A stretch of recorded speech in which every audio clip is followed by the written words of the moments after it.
agama. Jadi mohon yang terakhir saya ingin sampaikan, tidak ada kesuksesan tanpa kerja keras, tidak ada kesuksesan tanpa perjuangan, dan tidak ada kesuksesan tanpa dorongan doa dari kedua orang tua kita.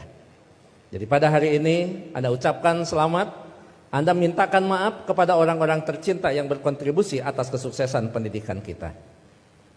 Hati-hati memperlakukan kedua orang tua. Saya tahu di sini ada master hukum, saya tahu di sini ada master manajemen, saya tahu banyak prodi yang ada di sini dan memiliki tata kelola yang sangat baik, maka itu salah satunya didukung oleh perilaku Anda setelah lulus. Pada saat Anda berinteraksi dengan kedua orang tua, jangan menggunakan pasal hukum. Pada saat ibu mengatakan, saya mau ketemu, kamu pulang, maka Anda akan mengatakan, mah tidak boleh memaksa, karena ada pasal hukumnya. Enggak ada itu, tidak berlaku untuk kedua orang tua.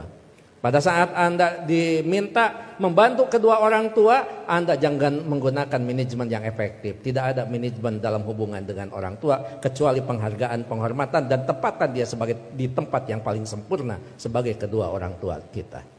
Saya hanya ingin mengulang dengan cerita yang lama, tetapi ternyata ini memberikan sebuah inspirasi bagi kita. Mohon maaf, saya pernah jadi seorang pejabat. Pada saat saya sedang rapat, saya ditelepon oleh keponakan saya dan menyatakan ibu saya dalam keadaan sakit. Kemudian saya balas telepon itu dengan sebuah ungkapan yang agak sedikit sombong. Tolong cepat bawa ke dokter dan nanti uangnya akan saya transfer. Ternyata ibu dari kejauhan menjawab kalimat saya dengan sebuah kalimat yang tegas. Enggak usah ditransfer, yang penting kita bisa ketemu. Kalau ibu sudah mengatakan yang penting kita bisa ketemu, maka jabatan itu tidak ada, maka rapat itu tidak ada. Dan boleh saya katakan, kalau saya sudah dipanggil ibu dan bapak, tidak ada yang bisa menolak panggilan siapapun, termasuk atasan saya. Kalau itu ibu dan bapak yang memanggil, kena yakin, kalaupun saya bisa memberikan sebuah alasan, Pak mohon maaf ibu saya dalam keadaan sakit, maka atasan saya akan memahami semua, karena mereka juga pernah dibesarkan dan memiliki rasa hormat kepada kedua orang tuanya.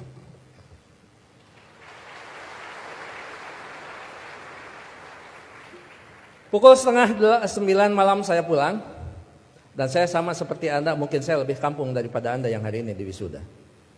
Saya tidak dilahirkan di tengah kota, saya dilahirkan di kaki Gunung Papandayan yang sekarang terkenal dengan tempat wisata Kawah Papandayan. 3 jam saya sampai di rumah, 11:30 saya sampai di rumah. Ternyata ibu dalam keadaan segar bugar, tetapi saya tidak menunjukkan perasaan suudon kepada ibu. Kenapa? Ternyata di situ ada hikmah. Bagi seorang ibu dan bapak dalam keadaan sakit, kemudian dia menunggu anaknya terkasih dan tersayang, maka pada saat dia bertemu, maka kehadirannya lebih mujarab daripada obat yang diberikan oleh seorang dokter. Catat itu. Ibu tidak hanya menunjukkan segar dan bugar, tapi ibu juga tetap memperhatikan kesukaan makanan anaknya. Saya dimasakan sayur kacang merah, saya digorengkan asin peda, saya dibuatkan sambal terasi, dan saya juga dibakarkan pete. 11:30 malam, coba bayangkan ada sayur kacang merah, nasi putih, bakar pete, dan belum peda ditambah sambal terasi. Boleh dibayangkan setelah wisuda. 11:30 malam saya disuguhi makanan itu, maka tidak ada kalimat yang bisa diucapkan kepada ibu selain mengucapkan terima kasih. Padahal saya tidak biasa makan malam, kecuali makan nasi di waktu malam. Ya saya makan. Saya tidak pernah mengatakan, Amah ngapain masak? Kan kata dokter paling tidak 3 jam sebelum tidur kita boleh makan. Ini mau tidur 11:30, ngapain masak? Bagaimana perasaan ibu pada saat seorang anak yang dia tunggu, yang dia masakan, kemudian anak berargumentasi dengan sebuah ilmu di mana ibu tidak paham tentang ilmu itu. Menyakitkan. Iya, saya makan dan saya berdoa mudah-mudahan ini jadi obat. Begitu saya lirik dari sudut mata saya, ibu kelihatan bahagia. Kenapa? Makanan yang dia pasak itu betul-betul dimakan oleh anaknya. Begitu selesai makan, saya mengatakan kepada ibu, Amah mohon maaf, ini makanan sangat enak, terima kasih. tapi mohon maaf besok tidak akan pulang siang karena ada pekerjaan yang tersisa. Kemungkinan saya pulang sebelum sholat subuh. Ibu dengan bijak mengatakan, enggak apa-apa. Yang penting kita sudah ketemu. Sok istirahat. Saya sambil dituntun dibawa ke kamar. Setelah di kamar saya diselimuti. Ibu lupa kalau anaknya adalah seorang profesor. Ayo tepuk tangan. Itulah ibu. Jadi Anda mohon maaf baru juga ahli madya ya. Ahli madya ibu mau nyelimutin. Ngapain? Ini baru diwisuda. Ada yang lebih tinggi lagi. Masa mah disimutin? Ini tekan sarjana. Nggak ada di depan orang tua itu. Jangankan ahli madya, sarjana, master, doktor, seorang profesor di hadapan ibu, di hadapan bapak, tetap kita adalah seorang anak yang perlu menghormati mereka.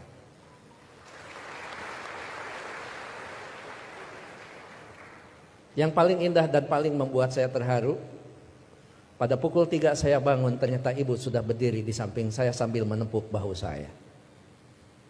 Cepat kamu bangun, jangan lupakan sholat sepertiga malam terakhir. Kenapa? Kamu bisa mendapatkan yang semua ini bukan karena kepintaran kamu, jangan-jangan bukan karena kecerdasan kamu, mungkin keberuntungan doa kita dikabulkan oleh Allah Subhanahu wa taala. Jadi ibu masih khawatir tentang anaknya. Ibu khawatir anaknya merasa pintar sehingga pintar menjadi sebuah kesombongan. Ibu masih khawatir anaknya cerdas, cerdas menjadi sebuah kesombongan. Bahkan melupakan siapa yang menentukan takdir segalanya pada kehidupan kita. Itu pada profesor itu. Jadi tolong ibu bapak sebagai orang tua, anak kita hari ini di wisuda, tetap mereka adalah anak kita yang perlu kita luruskan pada saat mereka terlempar dari jalan yang memang ditentukan. Perlu diberikan peringatan, tapi tentu sekarang ini ada kaidah-kaidah yang beda dengan zaman dulu. Seorang siapa Pak Rektor, sahabat itu Ali mengatakan, didiklah anak-anakmu bukan dengan zamanmu, karena mereka tidak mungkin mengalami zaman yang seperti kita alami. Jadi memang cara sudah berbeda, cara kita memperlakukan anak-anak kita. Tapi sejatinya tetap kewajiban kita adalah bagaimana mendidik anak-anak kita, bukan masalah kedewasaan. Tapi masalahnya sampai nyawa berpisah dengan badan, itu tetap menjadi kewajiban kita sebagai kedua orang tua. Begitu saya sudah selesai sholat, kemudian di situ saya bisa mendapatkan sebuah hikmah. Memang orang tua kita adalah punya kecerdasan yang luar biasa. Padahal ibu saya bukan profesor, ibu saya tidak lulus SMA, ibu saya juga tidak lulus SD. Beliau hanya lulusan sekolah raya. Tapi apa? Dalam sebuah komunikasi waktu itu saya katakan, "Ama, sekarang saya pergi, mohon pamit." Ibu masih bertanya, "Kamu nanti sholat di mana?" Saya jawab, "Nanti sholat di jalan." Ibu langsung mengkritisi kalimat saya. "Jangan suka sholat di jalan, ketabrak mobil." Itu kata ibu itu. Terus saya mikir, emang juga, emang benar masa sholat di jalan? Saya katakan, enggak, maksudnya sholat di masjid di jalan. Masih salah kalimat itu di hadapan ibu. Enggak ada masjid di jalan, paling dekat di pinggir jalan. Saya bilang, ya. Nanti akan di masjid, sholat di masjid di perjalanan. Baru saya lulus dari ujian seorang ibu. Nah, lamun eta benar profesor. Dan yang terakhir, saya mohon maaf tadi malam tidak transfer karena amah mengatakan tidak boleh transfer, tidak usah transfer, sehingga saya tidak transfer. Disitulah kecerdasan ibu luar biasa. Iya, nggak apa-apa. Ngapain harus transfer ke seorang ibu? Mana? Ibu lebih cerdas daripada seorang profesor. Oleh karena itu tentu saya berharap sekali lagi, kalau kita mau sukses, berbaiklah kepada guru, kepada orang tua kita. Kalau kita mau sukses, jangan pernah Anda melupakan, karena kesuksesan kita adalah jerih payah dan hasil pemikiran kedua orang tua kita, termasuk guru-guru kita. Mudah-mudahan orang tua kita yang sekarang masih ada tetap diberikan kesehatan, diberikan usia yang panjang, tetap mampu membina dan membimbing anak-anaknya sampai menjadi investasi yang terbaik bagi keduanya. Bagi orang tua kita yang sudah tidak ada, termasuk kedua orang tua saya, mudah-mudahan senantiasa mendapat tempat yang terbaik di sisi Allah Subhanahu wa taala. Amin. Saya pikir itu Pak Rektor, Pak Ketua Yayasan, hadirin Sivitas Akademika Unpam yang saya hormati. Mohon maaf kalau sambutan saya agak sedikit panjang karena saya tadi mengimbangi Pak Rektor sangat panjang, kemudian Pak Ketua Yayasan sangat pendek, maka saya setengah panjang dan setengah pendek. Mohon maaf tidak bisa mengikuti wisuda sampai akhir karena saya harus mengejar waktu ke Tasikmalaya Pak Rektor. Apapun tadi yang dibicarakan oleh Pak Warek sudah dibicarakan dengan Pak Warek dan Pak Ketua Yayasan. Begitu juga kepada Pak Direktur, saya mohon pamit. Anggap saja kalau di Kementerian Agama kan tidak aneh, anggap saja saya penghulu. Penghulu biasanya kalau sudah menikahkan ijab qabul dinyatakan sah, penghulu biasanya pamit diri dan tidak perlu menunggu sampai resepsi. Terakhir, saya tidak akan membacakan pantun, tapi ini ulangan dari wisuda bulan kemarin karena setiap bulan Unpam wisuda, bahkan Unpam setiap wisudanya juga tidak bisa diganggu karena hari Minggu. Jadi saya tidak bisa menolak undangan Unpam. Gitu.